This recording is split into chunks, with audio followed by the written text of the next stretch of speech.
समुद्री तूफान बिपरजॉय बिफरने लगा। साइक्लोन कराची से 470 किलोमीटर की दूरी पर। तूफान केटी बंदर से टकराने का इम्कान। समुद्र में तूफानी का खदशा। महकमा मौसमियात के मुताबिक कराची को बराह रास्त खतरा नहीं। तेज हवाओं के साथ 100 मिलीमीटर बारिश मुतवक्के। समुद्र में नहाने पर पाबंदी होने के बाद भी शहरी समुद्र किनारे पहुंच रहे हैं। तफसीलात जानेंगे आदिया नाज से। आदिया, बताइएगा। बिल्कुल इस वक्त हम साहिल समंदर पर मौजूद हैं। चूँकि दफ़ा 144 नाफिज है, तो क्योंकि समंदरी तूफ़ान बिपरजॉय जो है वो इस वक्त तकरीबन कराची से 470 किलोमीटर की दूरी पर रह गया और ऐसे में साहिल समंदर पर आने वाले जो हैं वो किसी सूरत बाज नहीं आ रही। आप देख सकते हैं मेरे बैक पर जो है वो DHS सिक्योरिटी है, जो कि लोगों को अंदर बैठने से या यहाँ साहिल पर खड़े होने से मना कर रही है। लेकिन हमारे लोग जो हैं वो अपनी जिम्मेदारी भी नहीं समझते और ख़ुद जो है वो लहरों को एंजॉय करने के लिए यहाँ पहुँच जाते हैं। कुछ ख़वातीन भी अंदर की तरफ बैठी हुई हैं। सूरत हाल ये है कि पुलिस की मोबाइल कभी आती है और वो इन लोगों को मना करती है अंदर जाने से। इसी तरह कभी DHS सिक्योरिटी आती है, वो अंदर जाने से मना करती है। हालांकि हमारे लोगों की खुद की जिम्मेदारी होनी चाहिए। बार बार मीडिया की जानिब से भी इनको अपडेट किया जा रहा है कि दफ़ा 144 नाफिज है। साइड से जो है वो जिस साइड आने वाले रास्ते हैं वहाँ पर बैरियर लगा के बंद किया गया है। लेकिन बाइक्स के ऊपर जो है वो किसी भी तरह से कोई ना कोई रास्ता निकाल के ये लोग आ रहे हैं। और सूरत हाल ये है कि पुलिस एहलकार भी अब बेजार नज़र आ रहे हैं। वो भी कहते हैं कि इन लोगों को खुद अपनी जिम्मेदारी जो है वो समझनी चाहिए। अपने बच्चों के हमरा, फैमिली के हमरा आ रहे हैं और इसको लहरों को देख रहे हैं। उनको ये लग रहा है शायद ये कोई इंटरटेनमेंट है, जबकि महकमा मौसमियात इसे शदीद समंदरी तूफ़ान कह रहा है। और ये बिपरजॉय जो है वो इस वक्त कराची से तो 470 किलोमीटर की दूरी पर है, ठट्ठा से 460 किलोमीटर की दूरी पर है। इस वक्त साहिल पर तेज़ हवाएं जो हैं वो चल रही हैं और यहाँ खड़ा रहना जो है वो मुश्किल हो रहा है। ऐसे में कि हमरा लोग जो हैं वो यहाँ पर तशरीफ़ लाए हुए हैं और अपनी जिम्मेदारी को जो है वो समझ नहीं रहे। जी, समुद्री तूफान का फासला मजीद कम। तेजी से कराची की जानिब गामजन। साइक्लोन कराची से 470 किलोमीटर दूर। माहिगीरों की बस्तियां खतरे में पड़ गईं। कहां जाएं, किधर सर छुपाएं। माहिगीर परेशान। बोले हुकूमत से अपील है कि हमारे लिए फौरी इकदाम किए जाएं। तफसीलात जानेंगे राबेल अशरफ से। राबेल, बताएगा। हाँ जी बिल्कुल, समुद्री तूफान बिपरजॉय जो है वो शिद्दत अख्तियार कर चुका है और कराची के साहिल से जो है वो 470 किलोमीटर के फासले पर रह गया है। इस वक्त हम मौजूद हैं इब्राहिम हैदरी पर, जहाँ पर मेरे कैमरामैन इमरान है कि आपको दिखा सके तो यहाँ पर जो है पूरा जो है नहर यहाँ पर मौजूद है और नहर जो है इतनी करीब है कि यहाँ पर करीब ही जो है लोगों की बस्तियाँ, लोग जो है यहाँ पर रिहाइश पजीर हैं। माहीगीरों की जो बस्ती है, माहीगीरों के बच्चे यहाँ पर जो है रिहाइश पजीर हैं। आप मेरे कैमरामैन इमरान है कि आपको दिखाएं तो वो सारी बस्तियाँ जो है कायम है और ये समंदर के बिल्कुल ही करीब ही हैं, जिसकी वजह से अगर कोई खतरा लाहक होगा तो सबसे पहले जो है माहीगीरों की फैमिली इससे मुतासर होगी। और यहाँ पर देखिए जो छोटी छोटी जगह उनकी कायम है माहीगीरों की, उनका ये कहना है कि यहाँ पर हम 20 साल से जो है रिहाइश पजीर है। लेकिन ये कि अब तूफान के खतरे के पेश नज़र हम इनसे जानते हैं कि क्या मुतालबात करना चाहेंगे हुकूमत से, क्योंकि तूफान का खतरा है और यहाँ पर जुगियाँ बिल्कुल करीब ही आप लोगों के समंदर से। बाजी तो हम लोगों को यही है कि 20 साल से हम लोग रह रहे हैं। हम लोग भी तो एहसास मांगते हैं ना, हमारी भी तो जिंदगी है। छोटे छोटे बच्चे हैं हमारे, इनके लिए भी तो गवर्नमेंट को जो ना कुछ करना चाहिए ना, कि हम कहाँ जाएं। हम तो ऊपर तो पहाड़ पे नहीं रह सकते, यहाँ पहाड़ तो है नहीं। मगर गवर्नमेंट को यही हम अपील करते हैं कि कुछ हमारे लिए किया जाए, क्योंकि हमारा भी 60-70 घर रहते हैं यहाँ। आज से नहीं 20 साल हो गए हम लोगों को, हम कहाँ जाएंगे। तो इसीलिए हम गवर्नमेंट से यही माजरत करते हैं कि भाई हमारे लिए भी कुछ सहूलत करो। और हम कुछ नहीं चाहते हैं, हमारे लिए इतनी आसानी करो कि हम लोगों को कुछ तकलीफ ना हो सके। अच्छा भाई, ये बताइएगा कि अगर ज़ाहिर खतरा है तो मतलब अभी आप लोगों ने सोचा है कि यहाँ से कहीं आगे पीछे जाने का सोचा है या अभी फिलहाल यहीं पर ही हैं? बाजी हम तो फिलहाल यहीं जाएंगे, यहीं रहेंगे और आगे पीछे कहाँ जाए। आगे पीछे तो हमारे मकान है नहीं जो हम कहीं जाएंगे। इतने घर कहाँ लेके जाएंगे, इतने बच्चे कहाँ लेकर जाएंगे, 200-250 बच्चे। इसीलिए जो ना माजरत गवर्नमेंट से यही है कि हमारे लिए कुछ करें। जी बिल्कुल, जैसे कि आपने सुना हमारे साथ माहीगीर मौजूद है। उनका यही कहना है कि यहाँ पर माहीगीरों की जो बस्ती है और यहाँ पर करीब से काफ़ी माहीगीर यहाँ पर रिहाइश पजीर है, उनकी फैमिलीज़ यहाँ पर रिहाइश पजीर और तूफान के खतरे के पेश नज़र जो है यही समंदर है और यहाँ पर जो है इन लोगों की जुगिया कायम। उनका यही कहना है कि हुकूमत से यही अपील करते हैं कि यहाँ पर जो है उनके लिए इकदाम किए जाएँ ताकि अगर तूफान का खतरा भी हो तो इससे माहीगीर जो बस्ती है वो मुतासर ना हो। समुद्री तूफान तेजी से कराची की तरफ बढ़ रहा है। तूफान शहर से 470 किलोमीटर के फासले पर रह गया है, लेकिन कुछ माहीगीर अब भी समुद्र में ही मौजूद हैं। इब्राहिम हैदरी के माहीगीरों का कहना है कि कुछ माहीगीर समुद्र गए हुए हैं, जिनसे राब्ता अभी नहीं हो पा रहा। तूफान का बाद भी पता चला है, जबकि किनारे पर आ जाने वाले माहीगीरों ने कहा कि हमें तूफान का इल्म हुआ तो हमने अपनी लांचें किनारे पर लाकर खड़ी कर दी। 17 जून तक समुद्र में जाने पर पाबंदी है। समझ नहीं आ रहा गुजर बसर कैसे होगा। समुंदर ही हमारा जरिया मुआश है। जब तक पाबंदी है कुछ नहीं कर सकते, घर में बैठेंगे। बात करेंगे समुद्री तूफान के बारे में तो बिपरजॉय के मुमकिन खतरे के पेश नजर सीव्यू जाने वाले रास्तों पर पुलिस तैनात कर दी गई है। पुलिस की जानिब से समुद्र की जानिब जाने वाले शहरियों को वापस भेजा जा रहा है। साउथ जोन पुलिस की भारी नफरी सीव्यू समेत दिगर मकामात पर मौजूद है। अपडेट करते चलें आपको, समुद्री तूफान का खदशा जाहिर किया जा रहा है। बिपरजॉय जो कि तेजी से समुद्र की तरफ गामजन है, मुमकिन खतरे के पेश नजर सीव्यू जाने वाले रास्तों पर पुलिस तैनात कर दी गई है और अहम इकदाम किए गए हैं। तफसीलात जानेंगे शाहजेब हुसैन से। शाहजेब बताएगा क्या इकदाम किए गए हैं? जी बिल्कुल, देखें इक़दाम के हवाले से बात की जाए तो जब इस तरीके के वाक़यात की ख़बर आती है समंदरी तूफ़ान जैसे वाक़यात की, तो उसके बाद जो कराची के मुंचले हैं वो रुख करते हैं इस को जानने के लिए कि आया तूफ़ान कैसे आएगा, कैसा होगा।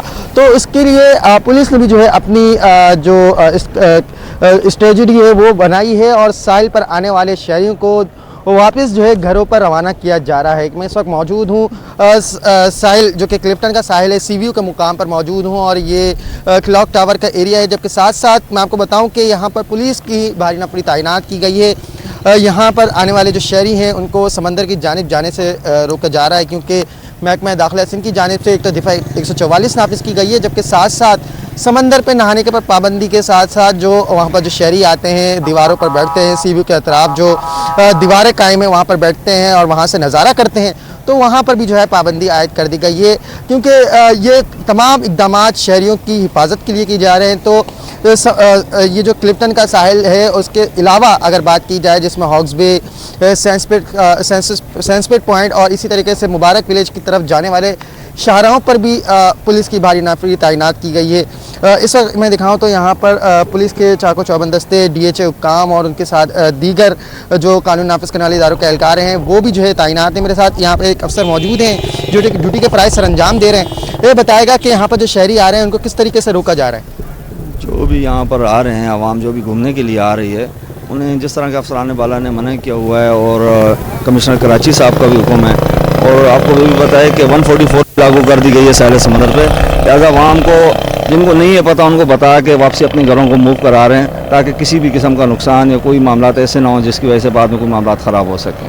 लिहाजा जी बिल्कुल, इस नुकसान से, आवाम के नुकसान से बचने के लिए पुलिस नफरी तैनात की गई है। मेरे कैमरामैन फरहान अगर आपको इस तरफ दिखाए तो यहाँ पर बिल बोर्ड्स भी जो है लगाए गए हैं कि मुमकिन समंदरी तूफ़ान के ख़तरे के पेश नज़र साहिल समंदर पर दफ़ा 144 लगा दी गई है। जिसके बाद सीव्यू और उसके अतराफ़ की जो जितनी शाहराएँ और इसी तरीके से बात की जाए कि क्लिफ्टन से आने वाली जितनी शाहराएँ, डिफेंस से आने वाली जितनी शाहरा साहिल की जानिब आ रही हैं, वहाँ जगह जगह पर ट्रैफिक पुलिस एहलकार भी तैनात कर दी गए हैं। साउथ जोन पुलिस जो है तैनात की गई है। वो जो है मुतबादिल रास्ते फराहम कर रहे हैं। जमजमा की तरफ भेजा जा रहा है उनको, या फिर उनको DHA फेज़ 8 की जानिब भेजा जा रहा है। हाँ, जिनके साहिल के करीब दफातर बने हैं जिसमें देखा जाता है कि साहिल के करीब DHA फेज़ 8 में बेशतर मुकामात पर जो है वो बनाए गए हैं। जिस तरीके से दफातर कायम है वहाँ पर जो ड्यूटी के फ़राइज़ सर अंजाम देते हैं शहरी, उनको भी जो है पूछ गुछ के बाद, उनकी तस्दीक करने के बाद उनको वहाँ पर भेजा जा रहा है। उसके अलावा इस मुकाम पर जहाँ पर चौकी कायम की गई है क्लॉक टावर के बिल्कुल सामने, तो यहाँ से भी जो है शहरी जो यहाँ पर आ रहे हैं वो पुलिस उनसे पूछ गुछ कर रही है। अगर वो समंदर की जानिब घूमने के गर्ज से आ रहे हैं तो उनको दोबारा घरों की जानिब भेजा जा रहा है, वरना तो अगर इसी तरीके से अगर पुलिस हुक्काम का कहना है कोई खिलाफ वर्जी करेगा तो उसके खिलाफ दफा 144 के तहत मुकदमा दर्ज किया जाएगा। यहाँ पर अगर बात की जाए क्लिफ्टन साहिल की जानिब तो 2 थाने यहाँ पर लगते हैं, साहिल और इसी तरीके से दरख्शा। और अगर हम मैकडोनल्ड साइड पर चले जाएँ, विलेज होटल की तरफ चले जाएँ, तो वहाँ पर भी जो है क्लिफ्टन पुलिस तैनात कर दी गई है। जबकि साथ साथ अगर माड़ीपुर साइड की बात की जाए, जहाँ से हाउसबी की तरफ जाया जाता है, वहाँ पर भी हमारी एसएसपी बल्दिया से बात हुई, तो सिटी एसएसपी बल्दिया डिवीज़न से बात हुई, तो वहाँ पर भी जो है पुलिस की भारी नफरी तैनात की है और शहरियों की हिफाजत के लिए ये इकदाम उठाए जा रहे हैं। जी, शहरियों के लिए ये इकदाम उठाए जा रहे हैं। दफा 144 नाफिज की गई है, माहिरगिरों को वापस बुलाया जा रहा है, साइन बोर्ड उतारे जा रहे हैं और शहरियों से अपील की जा रही है, खुदारा आप लोग घर में बैठें और सीवीओ जाने से परहेज करें। ये सब आपके ही फायदे के लिए इकदाम किए गए हैं। बहुत शुक्रिया शाहजेब हुसैन आपका। समुद्री तूफान के असरात से निमटने के लिए जिला वसी की इंतजामिया ने इकदाम को हतमी शक्ल दे दी है। डिप्टी कमिश्नर और एडमिनिस्ट्रेटर जिला वसी ताहा सलीम के साथ हमारे नुमाइंदे रिजवान अहमद मौजूद हैं, उनसे मजीद तफसीलात लेंगे। रिजवान, बताइएगा। जी बिल्कुल, वाइपर जो है समंदरी तूफ़ान, उसके नतीजे में सिंध हुकूमत जो है वो इंतजामात उठा रही है और इस सिलसिले में डिप्टी कमिश्नर्स को जो है वो काफ़ी जिम्मेदारियां तफवीज़ की गई हैं शहरियों के जानो माल को महफूज बनाने के हवाले से। डिस्ट्रिक्ट सेंट्रल की अगर बात की जाए तो कई मसाइल में घिरा हुआ जितना ये डिस्ट्रिक्ट है उतनी ही इसकी इंतजामिया मुतहरिक भी है और इस हवाले से यहाँ पर क्या इंतजाम उठाए जा रहे हैं, इस सिलसिले में डिप्टी कमिश्नर व एडमिनिस्ट्रेटर ताहा सलीम हमारे साथ मौजूद हैं, उनसे बात करते हैं। बहुत शुक्रिया सर। बड़ा गुंजान आबाद आपका डिस्ट्रिक्ट है, फरमाइएगा इस समंदरी तूफान के मुमकिन जो मामलात हैं उससे निपटने के लिए क्या इकदाम उठाए जा रहे हैं? थैंक यू सो मच जी। बिल्कुल, सिंध गवर्नमेंट की तरफ से भी क्लियर इंस्ट्रक्शन हमें आई हुई हैं कि हमें we have to be on our toes. इसके हवाले से हमने कंटीजेंसी प्लान ऑलरेडी शेयर कर लिया है और हमने तैयारी वर्ष के लिए की है। हम इसको बिल्कुल भी लाइट नहीं ले रहे हैं। हमें अंदाज़ा है कि ये बड़ा ख़तरनाक हो सकता है, ऑल्दो कि ये नीचे साउथ ईस्ट से जाएगा, लेकिन हम पूरी तरीके से रेडी हैं। हमें बिलबोर्ड्स के ऊपर एक्शन रेडी हो चुका है, लोगों में, मसाजिद में, इधर उधर हर जगह पे पब्लिक स्पेसेस पे अनाउंसमेंट हम करा रहे हैं कि मूवमेंट रिस्ट्रिक्टेड हो। और ये हमने जो लूज स्ट्रक्चर्स हैं उनके ऊपर भी काम कर रहे हैं कि इनको खाली कर लिया जाए, क्योंकि ये वेपन्स बन जाते हैं और उम्मीद है कि इसको हम बेहतर तरीके से निकाल देंगे।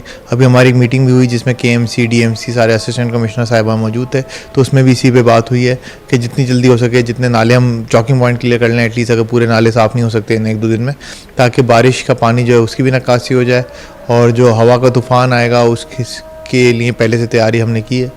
बिल्कुल, कहा यह जा रहा है कि डिस्ट्रिक्ट सेंट्रल में तमाम इदारों को ऑन बोर्ड ले लिया गया है आवाम को ज़्यादा से ज़्यादा जानी और माली नुकसान से मुमकिन जानी और माली नुकसान से बचाने के लिए, और इस हवाले से ये भी कहा जा रहा है कि वो 24 घंटे जो है वो मुतहरिक है। जी, अब आपको बताएं कि समुद्री तूफान साहिल की जानिब बढ़ने लगा है। कराची में दफा 144 की खिलाफ वर्जी करने वालों के खिलाफ कार्रवाई शुरू हो गई है। SSP सैयद असद रजा ने सिटी 21 को बताया कि दफा 144 की खिलाफ वर्जी पर 15 अफराद गिरफ्तार कर लिए हैं। तफसीलात बताएंगी अनुषा जाफरी। जी अनुषा। जी बिल्कुल, समंदरी तूफान बीपर जॉय के खतरे के पेश नज़र जो है वो कमिश्नर कराची और सिंध गवर्नमेंट की जानिब से जो है वो दफ़ा 144 जो है वो नाफिज की गई है। इस हवाले से जो है वो 144 के ऊपर कितना जो है वो सख्ती से अमल दरामद जो है वो किया जा रहा है। इस वक्त हमारे साथ SSP साउथ असद रजा साहब मौजूद है। सर, ये बताइएगा कि जो बीपर जॉय के पेश नज़र 144 नाफिज की गई है, इस हवाले से जो है क्या आप लोगों ने खिलाफ वर्जी करने पर किसी को हिरासत में लिया है? जी हाँ, हमने वैसे तो फिज़िकली जो है वो जो CBU का रोड है उसको बंद कर दिया है, मगर उसके बावजूद कुछ लोग जो हैं वो जो दरमियान वाली रोड्स हैं जो कि CBU पे खुलती हैं उससे वहाँ पर पहुँचे थे, उनको हमने गिरफ़्तार किया है। उनकी तादाद 15 के करीब है। देखें, एक तो ये है कि CBU जो है उसके ऊपर अभी किसी को भी चाहिए कि वो जाने से वहाँ पर गुरेज करें, और स्विमिंग और बाकी चीज़ें तो बहुत ही जो है ना वो दूर की बात है। उसके अलावा हम ये भी अभी सोच रहे हैं कि जो CBU के ऊपर जो कुछ ऐसी प्रॉपर्टीज़ हैं जैसे कि CBU अपार्टमेंट्स है, अभी हमने उनको वॉलंटरीली अपने डिसाइड किया है, हमने उनको कह भी दिया, कन्वे भी कर दिया है कि आप यहाँ से वॉलंटरीली जो है वो इवैक्यूएट कर जाएं, चूँकि स्पेशली जो लोग ग्राउंड फ्लोर्स के ऊपर हैं उनको इंतहाई ख़तरा लाक हो सकता है कि वो उनको अगर बारिश भी होती है फॉर एग्ज़ाम्पल ग्राउंड फॉल की सूरत में, तो वहाँ पर वो पानी से वो फ्लडिंग होने का भी खतरा है। सर, आपने कहा है कि जो इमार है जिस तरीके से बेसिकली वो बना भी जो है कुछ CBU के साइड ही है, तो क्या वो जो वहाँ के रिहायशी लोग हैं उनको भी आप लोगों ने जो है वो कुछ वक्ती तौर पर खाली करने का कहा है? नहीं, चूँकि वो हाई राइज़ है तो वहाँ पर ऐसा इंशाल्लाह ताला ऐसा कोई मसला नहीं होगा, मगर जो उनकी होर्डिंग्स हैं वहाँ पर लगी हुई, वहाँ पर जो कंस्ट्रक्शन चल रही थी उसको फिलफोर बंद करवा देना चाहिए। ठीक है, बिल्कुल। एसएसपी साउथ सैयद असद रजा साहब मौजूद हैं। इनका ये कहना है कि 144 पर जो है वो जो भी इसकी खिलाफ वर्जी कर रहा है उसके खिलाफ कार्रवाई की जा रही है। 15 के करीब जो है वो लोग हिरासत में जो है वो लिए गए जिन्होंने 144 की जो खिलाफ वर्जी की है। इसके अलावा जो है वो जितने रेस्टोरेंट जो है दो दरिया पर बने हुए हैं उसको भी जो है वो बंद करने की हिदायत जो है वो दी गई है कि फिलहाल वक्ती तौर पर अपना जो है वो तमाम कारोबार को जो है वो रोका जाए। वहाँ से एसएसपी साउथ असद रजा की हिदायत के ऊपर जो है वो जो सीव्यू जाने वाले रास्ते हैं उनको भी जो है वो बंद कर दिया गया है और पुलिस की डिप्लॉयमेंट जो है वो कामात के ऊपर जो है वो बढ़ा दी गई है। जी, जल्द खुशखबरी सुनेंगे कि तूफान टल जाएगा। सूबाई वजीर शर्जील इनाम मेमन बोले 22,000 से ज्यादा लोगों को महफूज मकामात पर मुंतकिल कर चुके, तमाम लोगों को सहूलियात मुहैया करेंगे। लोगों को साहिल समुंदर पर तफरीह से परहेज करने की अपील। तमाम इदारों को अपना किरदार अदा करना चाहिए। मैंने आपको फिगर दी कि 22,000 लोग इवैक्यूएट हो चुके हैं और इसमें से 14,597 लोग जो हैं उनको सरकार ने इवैक्यूएट किया है और जो वॉलंटियरली लोग इवैक्यूएट हुए हैं वो 7,650 लोग हैं। जो सबसे इंपॉर्टेंट ये है कि कराची में भी हमें एहतियात करना पड़ेगा क्योंकि इस वक्त जो अभी जो प्रेडिक्शन आ रही है और सर ये चेंज भी हो रही है, तो किसी भी चीज को फाइनल ना समझा जाए कि जी 100 मिलीमीटर से ज्यादा रेन होगी। 100 मिलीमीटर जब पूरे दिन में रेन हो तो कोई इतना ज्यादा फर्क नहीं पड़ता, लेकिन जो क्लाउड बस्ट की बात हो रही है कि अचानक जैसे वो क्लाउड बस्ट होता है, क्लाउड बस्ट में अगर 100 मिलीमीटर का क्लाउड बस्ट होता है तो बहुत संगीन सूरत हाल भी हो सकती है। फिर मैं कह रहा हूं कि पैनिक ना करें लेकिन एहतियात जरूर करें। अगर आप समझते हैं कि आपका घर से निकलना इस वक्त जरूरी नहीं है, कोई खुदा न खास्ता कोई इमरजेंसी नहीं है, तो आप ना निकले। आपके निकलने से होता क्या है, आप निकलने से एक तो आप ट्रैफिक की न्यूसेंस पैदा करेंगे। जो रेस्क्यू इदारे खुदा न खास्ता किसी इमरजेंसी में कहीं पहुंचना चाहेंगे उसको आप पहुंचाने के लिए वो तकलीफ होगी। नंबर सेकंड जो सबसे इंपॉर्टेंट चीज है सर कि बिल बोर्ड वगैरह तो गवर्नमेंट हटवा भी रही। चीफ मिनिस्टर साहब ने कल कमिश्नर को भी कहा, चीफ सेक्रेटरी को भी कहा कि जी कराची से बिल बोर्ड हटाएं, उसमें हटाए जा रहे हैं। लेकिन उसके साथ साथ सर बिजली के खंभे भी हैं, बिजली की तारें भी हैं, पीटीसीएल के खंभे भी हैं। जब विंड की स्पीड तेज हो या जब बारिश इस तरह की होती है तो वो भी गिरते हैं। तो खुदा ना खास्ता हम क्यों दावत दे रहे हैं कि हम अननेसेसरी अपनी मूवमेंट्स करें और अननेसेसरी हम रोडों में निकलें ताकि हम लोग जो है अपनी जान को भी खतरा पैदा करें और दूसरों को भी करें। लोग सर तफरीह के लिए भी क्यों बारिश हो रही है जी चले बारिश देखने की तफरीह के लिए जाए, तो खुदारा सख्ती से मना किया गया कि कोई भी तफरीह के लिए सी व्यू का रुख या इस तरह के नागाहों पे लोगों की जो रश होती है उससे ट्रैफिक की न्यूसेंस उसमें पैदा होती है। आगे बढ़ें, आपको बताएं कि साइट इंडस्ट्रियल एरिया में कबाड़ के गोदाम खुलने पर सनतकार तशवीश में मुब्तला हो गए। सनतकारों ने मामले का जिम्मेदार साइट लिमिटेड को करार दे दिया। तफसीलात जानेंगे काविश मेमन से। इस वक्त मैं मौजूद हूँ साइट इंडस्ट्रियल एरिया में और यहाँ पर अब इंडस्ट्रीज लगने के बजाय कबाड़ का कारोबार होने लगा है। अगर मैं अपने कैमरामैन फरहान से कहूँ तो वो दिखा सकें कि यहाँ पर इस वक्त तो मैं एक गोदाम पे मौजूद हूँ। इसी तर्ज के इसी एरिया में बेशतर ऐसे गोदाम कायम हो चुके हैं जहाँ पर आप कबाड़ का कारोबार होता है, जिसमें गारमेंट्स का कारोबार बड़े पैमाने पे शामिल है। इसके साथ साथ इलेक्ट्रॉनिक का कारोबार यहाँ पर हो रहा है बड़े पैमाने पर। उनके गोदाम कायम हो चुके हैं और स्क्रैप का यहाँ पर जो है वो कारोबार हो रहा है।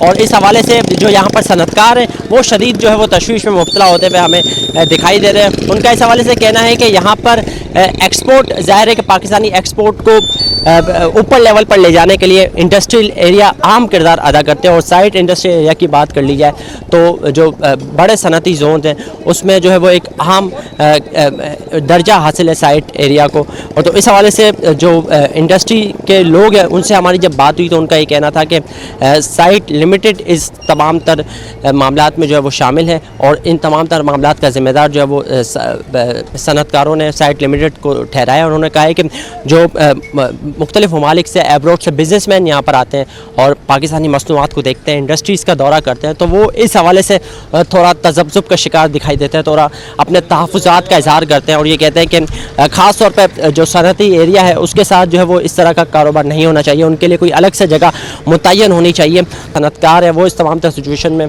काफ़ी परेशान है और उनसे हमारी बात हुई तो उन्होंने मुख्तलिफ अपने ख़यालात का इज़हार भी किया और उस तमाम तर सूरत पर जो है वो कहते हैं कि इसका फ़ौरी तौर पर कोई हल तलाश करने की ज़रूरत है और जो इतने बड़े पैमाने पर अब जो है वो इस पूरे एरिया में जो है वो गोदाम कायम हो चुके हैं मुख्तलिफ स्क्रैप और दीगर चीज़ों के, तो उसको फ़ौरी तौर पर ख़त्म होना चाहिए। और जिस मकसद के लिए इस साइट इंडस्ट्रियल जोन का क़याम किया गया था, उसी मकसद के तहत इसको आगे बढ़ना चाहिए और इंडस्ट्रीज़ यहाँ पर लगनी चाहिए ताकि पाकिस्तान की मईशत अहम किरदार अदा किया जा सके। जी, गर्म मौसम में लोड शेडिंग से शहरी बेहाल हो गए हैं। कोरंगी 1.5 नंबर के मकीन भी बिजली की आंख मचोली से परेशान हैं। तफसीलात बताएंगे बसीम इफ्तिखार।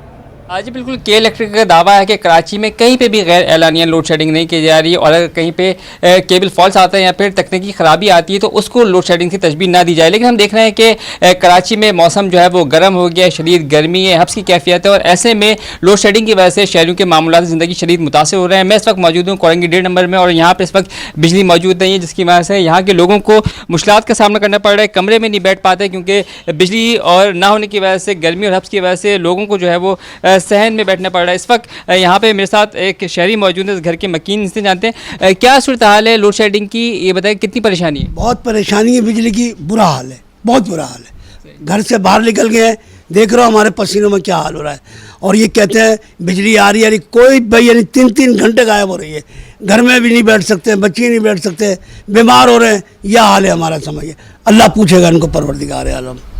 आज भी उन्होंने सूरत हाल से आगाह किया कि बच्चे जो हैं वो बेहाल हो जाते हैं, घर के उमूर जो है वो शदीद मुतासर होते हैं। इस वक्त जो है वो कराची में जो है वो शदीद गर्मी भी पड़ रही है, हब्स की भी कैफियत है और ऐसे में लोड शेडिंग के मसाइल शहरियों की मुश्किलात में इजाफा कर देते हैं। शहरियों का मुतालबा है कि फौरी तौर पर जो बिजली के मसाइल हैं उनको हल किया जाए ताकि उनकी परेशानी कम हो सके। जी, गर्मी में गैर एलानिया लोड शेडिंग से शहरियों का पारा हाई हो गया। रात गए नॉर्थ कराची पावर हाउस चौरंगी के करीब शहरियों ने के इलेक्ट्रिक के दफ्तर पर धावा बोल दिया।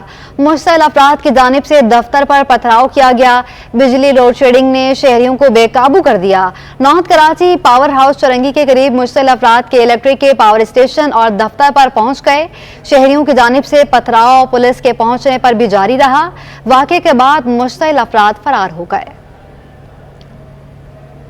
अब आपको बताएं कि पुलिस की जानिब से मुलजिम की जिस्मानी रिमांड में तौसी की दरख्वास्त मुस्तरद किए जाने के बाद मुलजिम को जुडिशल रिमांड पर जेल मुंतकिल किया जाता है।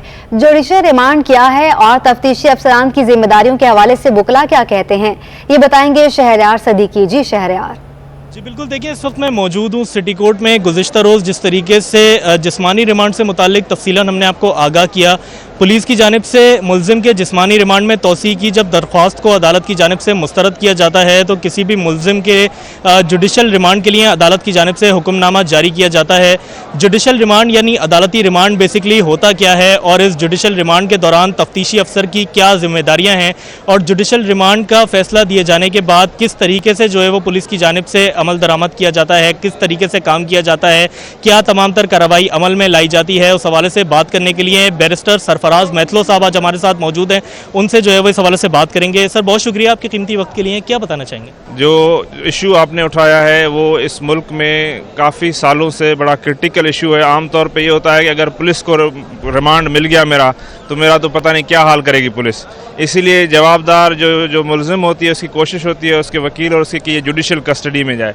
रिमांड दरअसल होता है सुपर्दगी। पुलिस रिमांड का मकसद है कि मुलज़िम की जो पर्सन है उसको आप पुलिस के सुपर्द करते हैं कि वो उस सुपर्दगी के दौरान उससे सवाल जवाब करे, तशवीश करे। और जुडिशल रिमांड का मकसद होता है कि वो जो कस्टडी है वो अदालत के सुपर्दगी के तहत जेल खाने में रखी जाती है। अब जब कस्टडी मिलती है पुलिस को पुलिस रिमांड के दौरान तो पुलिस का ये फ़र्ज़ है कि अपनी कस्टडी के अपने तशवीश के साथ साथ मुलजिम के बहबूद का भी ख्याल रखे। अगर वो बीमार करे उससे खुराक का, उसके आराम का, क्योंकि किसी भी किस्म का जो तशद्दुद है, चाहे वो आप किसी की बेआरामी की सूरत में दें, चाहे उसको आप बीमारी की सूरत में दें या ज़हनी स्ट्रेस टेंशन की सूरत में दें, वो गैर कानूनी है और उसकी इजाज़त हमारे मुल्क में नहीं है। जी बहुत शुक्रिया। बैरिस्टर सरफराज मैथलो साहब हमारे साथ मौजूद थे। जिस तरीके से जुडिशल रिमांड क्या चीज़ होती है और कानून में इस तक का क्या जो है वो तरीक़ेकार है, जुडिशल रिमांड के दौरान जो है वो तफ्तीशी अफसर की, पुलिस की क्या तमाम तर कार्रवाइयाँ हैं, उस हवाले से जो है वो हमने इनसे तफसीलात हासिल की। जी PCHS सोसाइटी में union club Gatorade trophy tennis championship में मेंस डबल का फाइनल मुकाबला खेला जा रहा है। तफसीलात बताएंगे हमारे नुमाइंदे मोहम्मद हमाद।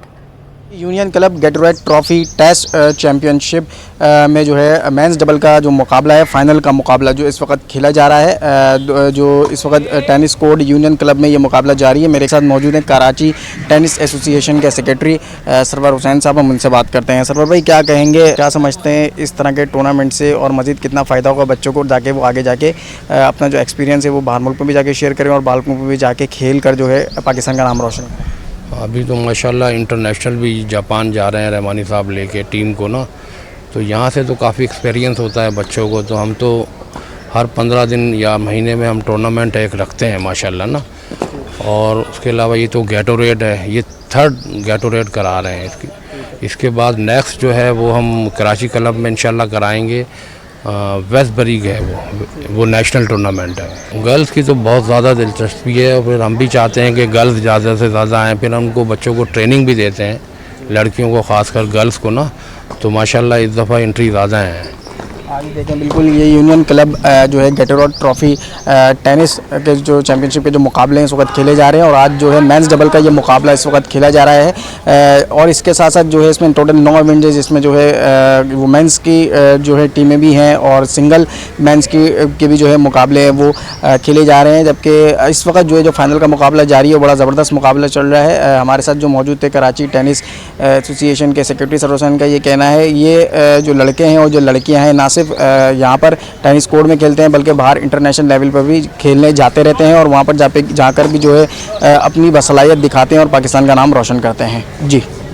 स्पोर्ट्स कॉम्प्लेक्स गुलशन इकबाल में कौमी बास्केटबॉल चैंपियनशिप का आगाज हो गया है। इवेंट में मुल्क भर से 9 टीमें हिस्सा ले रही हैं। तफसीलात बताएंगे Javed Iqbal. National basketball championship इफ्ताह हो चुका है उसका, और कल से मुकाबले होंगे। यहाँ पर हमारे साथ कराची ग्रीन की टीम मौजूद है। बड़ी तैयारी की इन्होंने, हमसे जानेंगे कितनी तैयारी की इस टूर्नामेंट में। हमने काफ़ी तैयारी की है, काफ़ी हफ्तों से हमारी ट्रेनिंग चले जा रही है। काफ़ी हमारा कैंप लगा था, फिर शॉर्ट लिस्ट होकर सबकी ट्रेनिंग होती रही है। क्या समझती, कौन सी टीम मजबूत है इस टूर्नामेंट में?